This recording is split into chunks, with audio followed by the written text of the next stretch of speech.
마태복음 26장 25절 한 절 말씀, 주신 하나님 말씀 제가 봉독해 올리겠습니다. 예수를 파는 유다가 대답하여 이르되 랍비여 나는 아니지요. 대답하시되 내가 말하였도다 하시니라. 아멘. 지난번 부모님을 뵙기 위해서 한국에 나가 있는 동안 아주 재미있는 광경을 보게 되었습니다. 집 근처를 산책하는데 정말 눈에는 뭐밖에 보이지 않는다고 부모님 집 근처에 수많은 교회들이 제 눈에 들어왔습니다. 큰 교회도 있었고 작은 교회도 있었습니다. 모두가 저마다 형형색색의 간판을 내걸고 교회를 자랑하고 있었습니다. 놀라운 것은 대한민국은 개인 신상에 관해서 상당히 관대한 것 같았습니다. 왜냐하면 미국에서는 휴대전화 번호를 모르는 사람한테 잘 알려주지 않습니다. 모르는 번호가 와도 어떻습니까? 잘 받지도 않습니다. 그런데 한국에 가보니까 주차해 놓은 차마다 예외 없이 차주의 휴대폰 번호가 다 붙어 있는 겁니다. 교회도 예외가 아니었습니다. 거의 모든 간판에 교회 대표 전화번호가 적혀 있고 심지어 신앙 상담이라고 하는 제목 아래 담임 목사님의 휴대전화 번호까지 버젓이 적혀 있었습니다. 또 하나 흥미로웠던 것은 목회자 뒤에 적혀 있는 직함이 굉장히 생소했습니다. 누구누구 목사라는 직함을 적어 놓으신 분들이 물론 대부분입니다. 하지만 많은 교회들이 당회장이나 신학 박사, 심지어 스피리추얼 멘토라고 하는 직함으로 자신을 소개해 놓은 간판도 상당히 많이 보았습니다. 여러분, 호칭은 생각보다 큰 의미를 담고 있습니다. 그 사람이 어떤 호칭으로 불려지기 원하느냐가 바로 그 한 인생이 살아가는 이유고 인생 속에서 이루기를 원하는 삶의 목적이 그 속에 담겨져 있기 때문입니다. 당회장으로 자신이 불려지기를 원하는 목사님은 어떤 바람이 있을까요? 칠목, 스승사로 표현되는 교인을 돌보고 교인들을 바른 길로 인도하는 존재라고 자신을 규정하는 목사라는 타이틀보다 당회장이라 호칭을 붙이기를 원하는 분들 마음 가운데 혹시 교회의 최고 의결 기구인 당회의 우두머리로서 내가 진짜 교회의 실세라는 그런 자랑하고픈, 힘 자랑하고픈 욕망이 그 속에 투영되어 있지 않은지 조금은 걱정이 되었습니다. 교인들은 제대로 공부한 학문적인 기반이 튼튼한 목회자를 모두가 원합니다. 그러나 교인들은 신학 박사 목사보다는 양을 위해서 목숨을 거는 목사를 더 바랄 것입니다. 사실 이것은 성경에도 기록되어 있는 내용입니다. 그러나 그럼에도 불구하고 박사라는 타이틀을 목사보다 앞세운다는 것은요, 목양하는 일보다는 오히려 자신을 자랑하고 자신의 성공을 뽐내고 자기 학벌을 인정받기를 원하는 삐뚤어진 목회자들의 비교의식이 반영된 것이 아닌가 싶어서 또 마음이 슬펐습니다. 오늘 본문 말씀을 기록한 마태는 자신이 기록한 마태복음에서 호칭과 신앙 사이에 존재하는 중요한 상관관계에 대해서 그의 복음서를 읽는 믿음의 사람들에게 알려주기를 간절히 원했습니다. 마태는 사람들이 예수님을 어떻게 부르는지 그 호칭을 면밀하게 관찰했습니다. 그는 사람들이 사용하는 호칭을 가볍게 여기지 않았습니다. 오히려 마태는 그 호칭 속에 진정한 신앙이 담겨 있다, 그렇게 믿었습니다. 이게 도대체 무슨 말일까요? 예수님에게는 12명의 제자들이 있었습니다. 모두 한 사람 한 사람 예수님께서 직접 선택하시고 직접 부르신 그런 귀한 제목들입니다. 태어난 것도 달랐고 살아온 환경도 달랐지만은 모두가 나사렛 촌 출신의 무명의 청년 랍비의 콜링에 자신들이 가진 모든 것을 다 내버려 두고 따랐습니다. 그것만 봐도 이 청년들, 이 제자들은 지금 우리보다는 믿음이 월등하다는 것을 알 수 있습니다. 하지만 제자들이 예수님을 부르는 호칭은 동일하지 않았습니다. 그 호칭의 차이는 공생의 내내 계속되었다는 것을 알 수 있습니다. 마태는 이 사실을 끈질기게 물고 늘어집니다. 그리고 그의 복음서인 마태복음 안에 이것을 분명히 기록합니다. 최후의 만찬이 있었던 그날이었습니다. 그날의 식사는 유월절 저녁 식사였습니다. 이 유월절 저녁 식사는 지금 우리가 생각하는 것처럼 그렇게 우울하거나 슬픔이 가득한 마치 장례식장 같은 그런 분위기는 결코 아니었습니다. 오히려 정반대였습니다.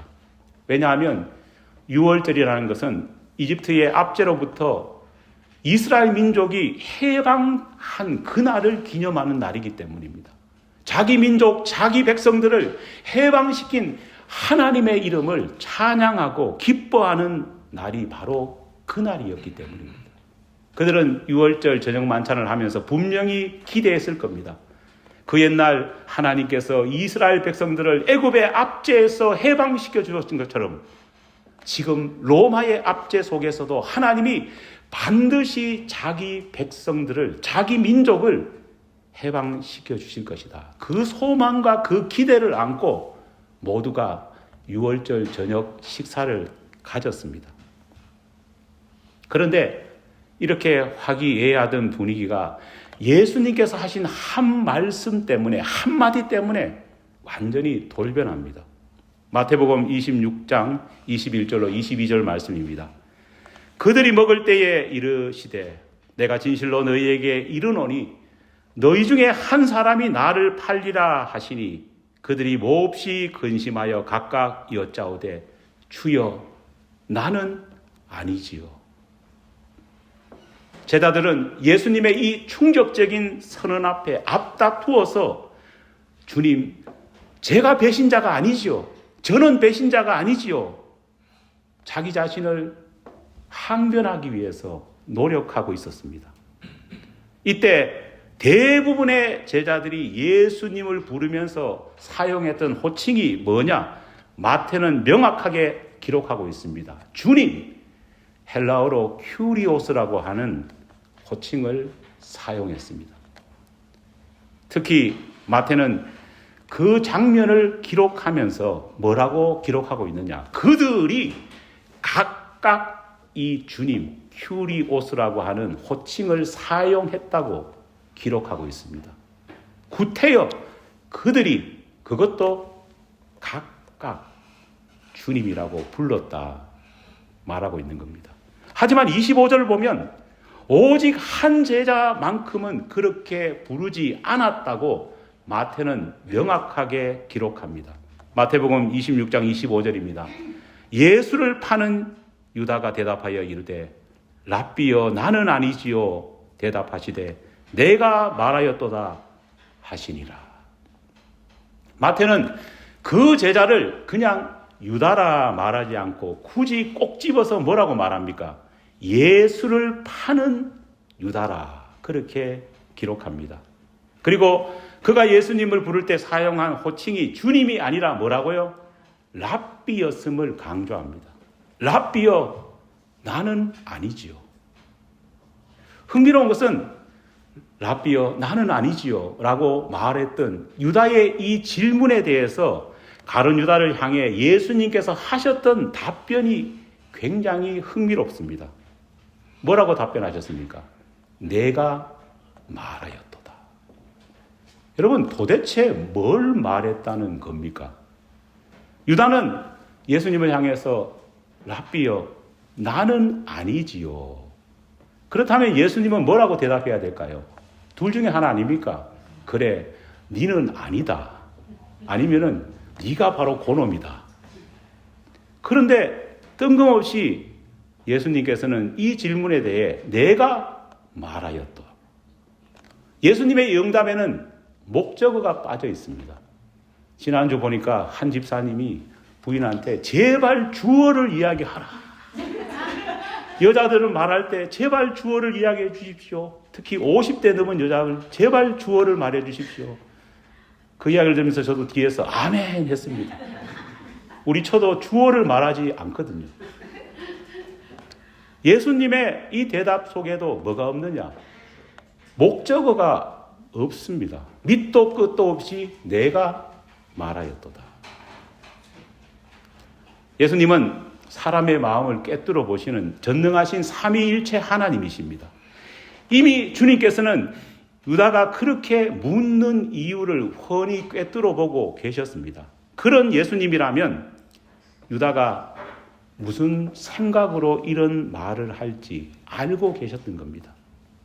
왜 예수님이 내가 말하였도다 라고 대답했을까요? 그것은 네가 말하려는 의도, 네가 스스로 다 털어놓고 있구나. 이것을 말하기 위해서 예수님이 내가 말하였도다 그렇게 말씀하신 것은 아닐까요?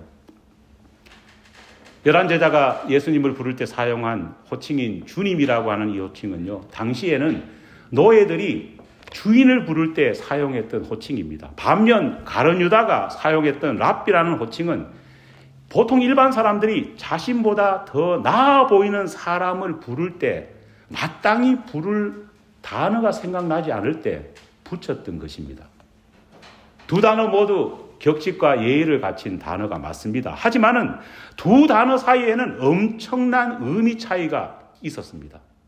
주님이라는 말에는 자신의 인생, 자신의 생명을 걸어야 되는 주인공이라고 하는 그런 뜻이 담겨져 있습니다. 하지만 선생이라는 말 속에는요, 어떻게 불러야 할지 난처할 때, 그리고 나보다는 그래도 조금 지식이 많아 보이는 사람에게 예의를 갖출 때에 그래도 내가 천박해 보이지 않기 위해서, 아나무인처럼 보이지 않기 위해서 그렇게 사용하는 그런 호칭에 불과했습니다.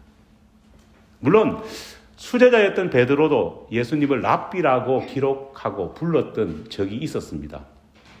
마가복음을 보면 마가복음 9장 5절에서 변화산에 올랐을 때 베드로가 예수님을 향해서 이렇게 말했다 기록하고 있습니다. 마가복음 9장 5절입니다. 랍비여 우리가 여기 있는 것이 좋사오니. 그리고 마가복음 11장 21절에 예수님의 예언으로 말라버린 무화과 나무의 사건이 있지 않습니까? 그때에도 베드로는 예수님을 랍비라고 부릅니다. 마가복음 11장 21절입니다. 베드로가 생각이 나서 여짜오되 랍비여 보소서 저주하신 무화과 나무가 말랐나이다. 그런데 주목해 봐야 될 부분이 있습니다. 마가와 누가는 예수님이 변화산 사건에서 랍비여라고 그렇게 말했다 기록하고 있는데요. 똑같은 사건을 기록한 마태는 뭐라고 기록하고 있느냐? 마가의 기록과 누가의 기록과는 완전히 다릅니다. 마태복음 17장 4절입니다. 베드로가 예수께 여짜어 이르되 주여 우리가 여기 있는 것이 좋사오니. 완전히 다르지 않습니까?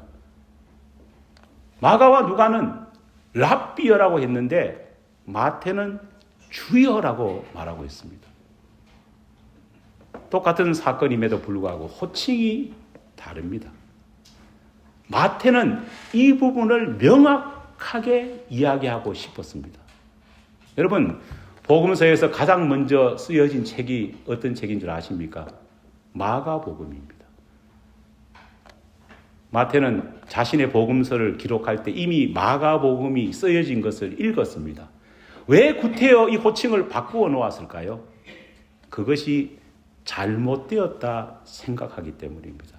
예수님이 그 변화산 위에서 어떤 말씀, 어떤 호칭을 베드로부터 받았는지 우리는 알 수는 없습니다. 하지만은 명확한 것이 있습니다. 마태, 마가, 누가 중에 누가 예수님의 제자입니까? 예수님의 제자는 마태밖에 없습니다.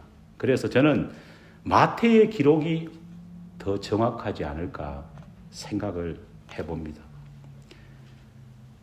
마태가 구태여 이미 기록된 복음서가 있는데 그 복음서의 내용에 들어있는 호칭을 자신의 복음서에서 구태여 바꾸어 적은 목적과 이유가 명확하지 않겠습니까? 여러분 무엇일까요? 적어도 베드로가 예수님을 부를 때에 랍비라는 말을 사용했다고 할지라도 그 의미 가운데 사용된 랍비는 가룟 유다가 말했던 랍비라는 용어와 달랐다는 사실을 명확하게 하기 위해서 이렇게 기록하고 있는 것입니다.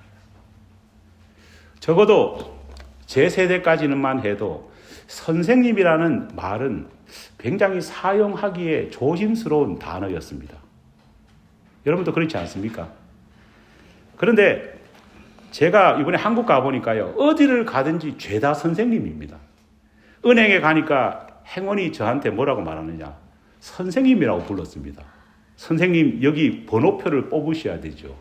어떻게 할지 몰라가지고 이렇게 있으니까 선생님, 이쪽으로 와서 번호표를 뽑으시고 기다리셔야 됩니다. 제가 뭐가 됐습니까? 선생님이 되었습니다. 저는 처음에 이 사람이 내가 목사인 줄 알고 일하나 어떻게 알겠습니까? 기다려보니까요, 제 뒤에 오는 사람도 선생님, 그 뒤에 오는 사람도 선생님, 죄다 선생님이었습니다. 여러분, 말의 인플레이션이 너무 심합니다. 제가 식당에 갔는데요, 식당 가봐도 카운터에서 뭐라고 저를 불렀을까요? 선생님, 이쪽으로 앉으시죠. 어머니하고 영화를 보러 갔는데 매표소 직원도 저한테 선생님, 기차를 타고 여기에 갔는데요, 커피숍에 잠깐 들렀는데 선생님 뭘 드릴까요? 여기도 선생, 저기도 선생, 죄다 선생님입니다. 말의 인플레이션이 너무 심각하다는 것을 보게 되었습니다. 정작 웃기는 것은 한국의 학교 현장에서는 학생도 학부모도 선생님이라고 하는 호칭은 잘 사용하지 않는다고 합니다. 한국의 교권이 얼마나 떨어졌으면은 교육 현장에서는 선생님이 아니라 그냥 선생으로 대부분 부른다고 합니다. 학부형님도 학교 찾아와가 어디 이선생 어디 있냐고, 이봐 이선생 이런 식으로 부르고 서로가 그렇게 부릅니다. 학생들은 어떨까요? 옛날 저 때에도 선생님이라고 안 불렀거든요. 더 하지 않겠습니까? 다행히 한국에 갔는데 저한테 선생님이라고 부르는 사람은 많지만은 그래도 제가 정말 걱정하던 아버님 이쪽으로 오십시오. 그 말은 하는 사람은 없었습니다. 아버님 이야기 들을 나이는 아닌 것 같습니다. 전혀 존경하지 않아도 선생님이라고 부를 수 있습니다. 고마움 하나 없어도 예의상 마땅히 부를 호칭이 없어서 궁여지책으로 선생님이라고 불러줍니다. 그러나 이 선생님이라고 하는 말 속에는요, 굴복의 의미가 전혀 없습니다. 나를 완전히 내려놓겠다는 결단의 의미가 없습니다. 하지만 주라는 말은 다른 말입니다. 주라는 말은 주가 선생과 다른 가장 큰 차이가 뭡니까? 이것은 존경을 넘어서 굴복하느냐, 굴복하지 않느냐의 문제입니다. 베드로에겐 예수님을 향한 굴복이 있었습니다. 다른 11 제자에게도 모두 주님을 향한 굴복과 목숨을 내놓겠다는 마음이 있었습니다. 하지만 가룟 유다는 전혀 달랐습니다. 그는 예수 앞에 굴복하겠다는 생각이 전혀 없었습니다. 주인의 명령에, 주인의 가르침에 토를 달 뿐 자신의 옛사람을 내려놓을 생각도 없고 자신의 옛사람을 십자가 아래 못 박고 굴복하겠다는 생각을 전혀 하지 않았습니다. 가룟 유다는 자신의 소유권을 예수님께 넘길 생각이 없었습니다. 여러분, 베드로도 유다와 똑같은 예수님을 팔아먹는 죄를 저질렀습니다. 베드로는 말로 팔아먹었고 유다는 돈 받고 팔아먹었으니까 돈 받고 팔아먹은 놈이 더 나쁘다 생각할지 모르겠습니다. 하지만은요, 따지고 보면 베드로는 정서적인 학대고 유다는 금융범죄입니다. 똑같이 씻을 수 없는 죄를 범했습니다. 하지만 베드로는 예수님을 주라고 믿었기 때문에 우리 예수님께서 회개의 길을 열어주셨을 때에 그가 늘 3년 동안 해왔던 그대로 주님의 그 말씀 앞에 굴복을 했습니다. 하지만 가룟 유다는 늘 예수를 선생밖에 생각하지 않았기 때문에 우리 주님께서 회개의 기회를 열어주셨지만은 그는 그것을 붙잡고 굴복하지 않고 끝까지 자기 주장만 펼칩니다. 자기 인생의 끝도 자기가 결정하려고 했기 때문에 유다가 선택한 길은 뭡니까? 자살하는 것밖에 없었습니다. 유다는 악당도 사이코패스도 아닙니다. 유다는 예의 바른 사람이었습니다. 유다는 예수님을 만날 때마다 깍듯하게 선생님이라고 불렀습니다. 심지어 감람산에 대제사장이 보낸 사병들이 예수님을 잡으러 왔을 때도 유다는 그 앞에 서서 예수님께 나아가서 입을 맞추면서 뭐라고 불렀습니까? 선생님이라고 깍듯하게 볼에 입을 맞추면서 불렀습니다. 문제는 유다의 삶 가운데는요, 내 삶과 내 영혼의 소유권이 우리 주님이신 예수께 있다는 생각이 없었다는 것이 문제입니다. 여러분, 존경과 예의가 우리를 구원시켜주는 것이 아닙니다. 존경과 예의를 보이는 척하는 사람들은 많을 수 있습니다. 우리를 구원시켜주는 것은 뭐냐? 예수 앞에 굴복할 수 있느냐가 우리의 구원의 결정적인 요소라는 것을 우리는 기억해야 합니다.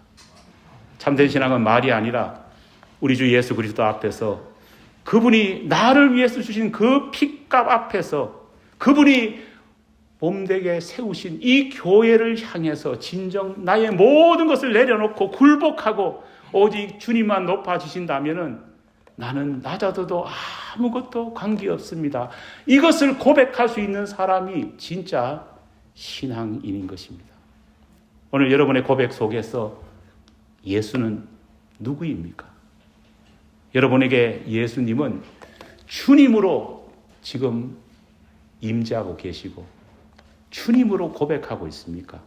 아니면은 그저 부르기 좋은 우리의 꿈을 이루어주고 우리의 지식을 충만케 해주는 선생님으로 여러분에게 예수는 남아 있습니까?